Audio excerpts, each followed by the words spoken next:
ప్రచారాలు హోరాహోరీగా సాగుతున్నాయి.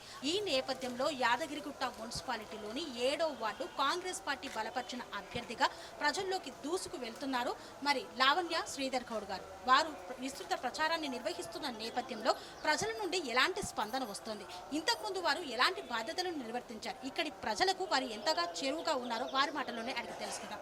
సార్, మీరు 7వ వార్డు కౌన్సిలర్ అభ్యర్థిగా మీ సతీమణితో నామినేషన్ దాఖలు చేయించి ప్రజల్లోకి వెళ్ళినప్పుడు ప్రజల నుండి ఎలాంటి స్పందన వస్తుంది సార్? ప్రజల్లోంటి మంచి స్పందన వస్తుంది మేడం. ఎందుకంటే మేము పోయిన మున్సిపాలిటీ ఎన్నికల్లో స్వల్ప తేడాతో మేము ఓడిపోవడం జరిగింది. మళ్ళీ మేము అదే వార్డులో ఎమ్మెల్యే గారి మా బీర్లేల సహకారంతో మళ్ళీ అదే 7వ వార్డులో మాకు ఛాన్స్ ఇవ్వడం జరిగింది. ప్రజల్లో గతంలో ఓడిపోయిన సానుభూతి ఒకటి, కాంగ్రెస్ పార్టీ చేస్తున్నటువంటి ప్రజా సంక్షేమ కార్యక్రమాల్లో భాగంగా సన్నబియ్యమే కానీ, ఉచిత బస్సే కానీ, రేషన్ కార్డులే కానీ, మళ్ళీ అదేవిధంగా మా ఎమ్మెల్యే గారు చేస్తున్నటువంటి అభివృద్ధి కార్యక్రమాలు, మరి ఏదైతే స్థానికంగా మరి ఇక్కడ ఆయన చేసినటువంటి కార్యక్రమాల్లో యాదగిరి తెలంగాణ ప్రభుత్వంలో మరి ఒక 400 ఆటో కార్మికులను కొండపైకి రద్దు చేయడం జరిగింది. ఆ విషయంలో మరి కొండపైన టీఆర్ఎస్ గవర్నమెంట్లో అభివృద్ధి చేసినామన్నారు తప్ప ఇక్కడ కొండ కింద వ్యాపారస్తులు మొత్తం టోటల్గా నిరుపయోగంగా మిగిలిపోయినారు. వాళ్ళు భూములు కోల్పోయారు, షాపులు కోల్పోయారు. వాళ్ళకి ఎలాంటి ఆధారం లేకుండా చేసి యాదగిరిగుట్ట ఉన్న వ్యాపారాన్ని తీసుకెళ్ళి అక్కడ కొండ వెనుక భాగంలో తీసుకెళ్ళి పెట్టారు. దాంతో యాదగిరిగుట్ట పట్టణంలో ప్రజలు టీఆర్ఎస్ ప్రభుత్వం మీద చాలా వ్యతిరేకంగా ఉన్నారు. అయినా పోయిన సంవత్సరం ఎన్నికల్లో మరి కాంగ్రెస్ పార్టీ 7 స్థానాలు టీఆర్ఎస్ అధికారంలో ఉన్న వీర్లయ్య గారి నాయకత్వంలో 7 స్థానాలు కైవసం చేసుకున్నా మరి అధికార దుర్వినియోగంతో ఎక్స్టాబ్లిష్ సభ్యులతోటి మరి నలుగురు గెలిచిన టీఆర్ఎస్లను ఎమ్మెల్సీలతో కలిపి మరి వాళ్ళు ఏర్పాటు చేసి మాకు కొద్దిగా అప్పుడు ఇబ్బంది చేయడం వాస్తవమే. అయినా ఇప్పుడు మరి ప్రభుత్వం ఉన్నది, ప్రజా సంక్షేమ కార్యక్రమాలు, మాకు ఎమ్మెల్యే ఉండి అన్నీ ఉండి ఇప్పుడు ప్రజల్లో మేము వెళ్తే ప్రజలు కాంగ్రెస్ పార్టీకి సంబంధించినటువంటి లబ్ధి పొంది మరి ఇక్కడ ఎమ్మెల్యే ఉన్నాడు, పైన కాంగ్రెస్ అధికారంలో ఉన్నది. అన్ని వార్డులలో 12కు 12 కాంగ్రెస్ గెలిచే పరిస్థితి కనిపిస్తున్నది. కాంగ్రెస్ పార్టీలో మీ యొక్క ప్రస్థానం ఎప్పుడు ప్రారంభమైంది సార్?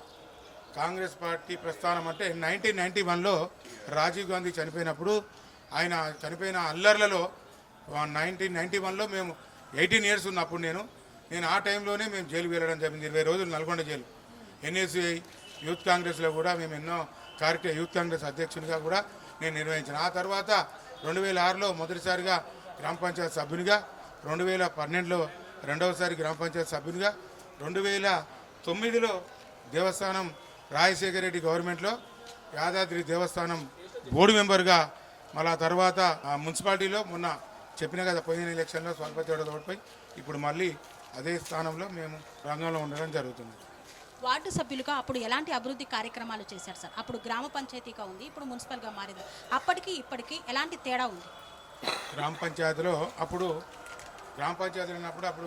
మాకు 5 సంవత్సరాలలో 3 వర్కులు వచ్చేటి. ఒక రోడ్డు, ఒక మోరీ అన్నట్టుగా. అప్పుడు దానికి కూడా ఎంతో విలువ ఉండేది. ఒక రోడ్ వేస్తే ఎంతో సంతోషంగా మేము శ్రీరామ్ నగర్లో ఇక్కడ 3వ వార్డులో నేను రోడ్లు వేసినాం, మోరీలు చేసినాం. అదేవిధంగా స్తంభాలు అక్కడ దూరం ఇల్లు కట్టుకున్న కూడా అందరికి స్తంభాలు ఇచ్చినాం.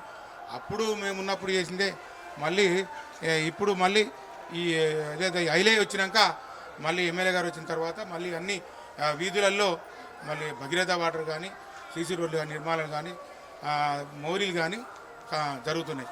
అదేవిధంగా యాదిగుట్ట నుంచి పాతగుట్టకు గత 100 సంవత్సరాల నుంచి లేని రోడ్డు ఇప్పుడు బ్రహ్మాండంగా పెద్ద అండర్ గ్రౌండ్ మోరీతోటి చాలా పెద్దగా చేసిండు. అదేవిధంగా గుట్ట నుంచి యాదగిరిపల్లి వాడికి కూడా సీసీ రోడ్ ఒక 100 ఏళ్ళు, 50 ఏళ్ళు ఉండేటట్టు విధంగా మంచిగా నిర్మించాడు.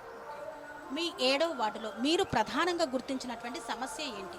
ఆ ప్రజలకు మీరు ఇస్తున్న హామీ ఏంటి? 7వ వార్డులో మాకు ప్రాతినిధ్యం వహించినటువంటి గతంలో ఉన్నటువంటి మున్సిపల్ చైర్మన్ సుధా హేమేందర్ గారు చైర్మన్గా ఇదే వార్డులో ఉండి మా మీద గెలిచి చైర్మన్ అయ్యి ఇక్కడ అభివృద్ధి సాధ్యమైనంత వరకు 80% మోరీలు కానీ, సీసీ రోడ్లు కానీ అన్నీ పూర్తి చేసారు. ఇంకా మిగిలిన అక్కడక్కడ కొన్ని ఉన్నాయి. అవి మేము ఇప్పుడు ఏదైతే మాకు ప్రజలు మా ముందుకు తీసుకొచ్చారో అవి మేము గెలిచిన తర్వాత వారికి ఇచ్చిన మాట ప్రకారం వాళ్ళకి మేము కూడా ఆ మిగిలిన పనులు కూడా మేము పూర్తి చేస్తాం. ఇదే వార్డులో బీజేపీ నుండి అదే బీఆర్ఎస్ నుండి అభ్యర్థులు నామినేషన్లు వేశారు. వాళ్ళని కాదని ఇక్కడి ప్రజలు మీకే ఎందుకు పట్టం కట్టాలి? బీజేపీకి ఇక్కడ క్యాండిడేట్ లేడు. టీఆర్ఎస్ క్యాండిడేట్ ఒక వ్యాపారస్తుడు, అంటే పైన కొండపైన ఒక వ్యాపారస్తుడు. వాళ్ళ క్యాండిడేట్ లేక ఓ వ్యాపారస్తుడికి ఇచ్చారు.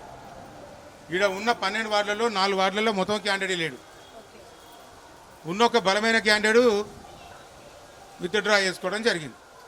ఇప్పుడు వాళ్ళ భయం పుట్టింది ఏంటంటే అసలు మేము గెలుస్తామా ఓడతామా అనే భయం వాళ్ళు వచ్చింది. కాబట్టి మా ఎమ్మెల్యే గారి ఈ యొక్క ఆయన ఒక ఎమ్మెల్యేగా ఉండి ఏదో కార్నర్ మీటింగ్ పెట్టకుండా ప్రతిరోజు 3 వార్డులు గడప గడప తిరుక్కుంటూ కాంగ్రెస్ పార్టీ అభ్యర్థులను గెలిపించుకోవడానికి లక్ష్యంగా ఆయన ముందుకెళ్తున్నారు. యాదగిరిగుట్ట మున్సిపాలిటీకి కాంగ్రెస్ ప్రభుత్వం అందించినటువంటి సంక్షేమాలు ఏమేమి అందాయి? ప్రధానంగా మీ వార్డులో ఇందిరమ్మ ఇల్లు కానీ రేషన్ కార్డులు కానీ ఏమైనా వచ్చాయా? మా వార్డులో 9 మంది ఇందిరమ్మ ఇల్లు కట్టుకురు. మా వార్డులో అయితే 7. అదేవిధంగా మాకు ఒక 250 రేషన్ కార్డులు వచ్చినాయి. బస్సు అంటే అందరికీ రాష్ట్రం మొత్తం ఫ్రీ ఉన్నది. సన్నరేసే బియ్యం ఇంకా కాకపోతే ఇంకా కుట్ట మీద కొంతమందికి టెంపరీగా కూడా జాబ్లు పెట్టేయడం జరిగింది. ఎంతో ప్రతిష్టాత్మకంగా యాదాద్రిని పునర్నిర్మాణం చేసి బ్రిడ్జి రోడ్డును వేశారు. ఇప్పుడు ఆ బ్రిడ్జిని తీసేస్తామని అంటోంది కాంగ్రెస్. ఏమంటారు దానిపైన? ఆ బ్రిడ్జిని తీసేయడం అనేది మా ఎమ్మెల్యే గారు ప్రజలకు ఇచ్చిన హామీ. కానీ దాన్ని ఎప్పుడు చేస్తారనేది ఎమ్మెల్యే గారి దృష్టికి మొన్న కోమటిరెడ్డి వెంకరెడ్డి గారు మంత్రి గారు వచ్చినప్పుడు వెళ్ళి చూపించడం జరిగింది. అన్న ఇట్లా మాకు ఇక్కడ లోకల్గా నేను ఎలక్షన్లప్పుడు వాళ్ళకి మాటిచ్చిన ప్రకారం ఇప్పుడు దీని విషయం ఇట్లుందనేది ఎమ్మెల్యే గారు మంత్రి గారికి చూపించడం జరిగింది. అది మంత్రి గారు ఎట్లయినా ఆయన మినిస్టర్ కాబట్టి దాని మంత్రి గారి దృష్టికి తీసుకెళ్ళండి. అది వాళ్ళు నిర్ణయం తీసుకున్నారు. ఆ బ్రిడ్జి వల్ల ఏముంది సార్, అసలు నష్టం ఏముంది ప్రజలకు? ఆ బ్రిడ్జి వల్ల ఏంటంటే వ్యాపారం చేసుకునే వాళ్ళకు అడ్డమైపోయింది. ఇక్కడిక్కడ షాపులు ఉన్న వాళ్ళకు అది ఏంటంటే వన్ సైడ్ అయిపోయింది. ఈ షాపుల విషయంలో చాలామంది ఇబ్బంది పడడం వాస్తవమే. వ్యాపారస్తులు మాత్రం పూర్తిగా దెబ్బతినడం జరిగింది. స్థానిక ఎమ్మెల్యే సహకారం ఏ విధంగా ఉంది మీకు? స్థానిక ఎమ్మెల్యే సహకారం ఉండేప్పటికనే కదా మళ్ళీ మాకు ఈ అవకాశం దక్కింది. స్థానిక ఎమ్మెల్యే చేసే పని ఖచ్చితంగా ఆయన మాట ఇచ్చిన ప్రకారం ఖచ్చితంగా చేస్తాడు. ఆయన చాలా ఏంటంటే ఎవరి మాట వినడు. తాను చెప్పిందే చేస్తాడు, చేసిందే చెప్తాడు. మరి ఈ నేపథ్యంలో మీ వార్డు ప్రజలకు మీ నుండి ఇస్తున్నటువంటి హామీ ఏంటి? ప్రధానంగా ఏం చెప్పదలిచారు? ప్రజలకు ఏంటంటే వారి అవసరాలు ఏదైతే ఉందో, ఇప్పుడు ఎస్సీ కాలనీలో కమిటీ హాల్ అడిగారు. ఎస్సీ కాలనీలో శ్మశాన వాటికలో శ్మశాన దహనానికి సంబంధించి అది వైకుంఠ ధామం అడిగారు. అదేవిధంగా ఈ మన రజకులు వాళ్ళ గుడి నిర్మాణం కొంచెం వాళ్ళకి ఏంటంటే అక్కడ కూడా ధోబిఘాటు అది అడిగారు. ఇవన్నీ దృష్టిలో పెట్టుకొని మేము గెలిచిన తర్వాత వాళ్ళకి మా ఎమ్మెల్యే గారి సహకారంతో వాళ్ళకు ఇచ్చిన మాట ప్రకారం వాళ్ళకు 7వ వార్డు ప్రజలకు విజ్ఞప్తి. మేము గతంలో కొంత స్వల్ప తేడాతో మేము ఓడిపోవడం జరిగింది. మేము ప్రజలకు సేవ చేయాలనే ఉద్దేశంతో ఈ 5 సంవత్సరాలు ప్రజల దగ్గర ఉండి ప్రజలకు ఏ సమస్య వచ్చినా అందుబాటులో ఉండి మళ్ళీ మేము ప్రజల ముందుకు వస్తున్నాము. దయచేసి మా యొక్క గుర్తు 2వ వరుసలోని 2వ నెంబర్ చేతి గుర్తుకు ఓటేసి మీ అమూల్యమైన ఓటు మాకు వేసి మమ్మల్ని గెలిపించగలరని ప్రార్థన.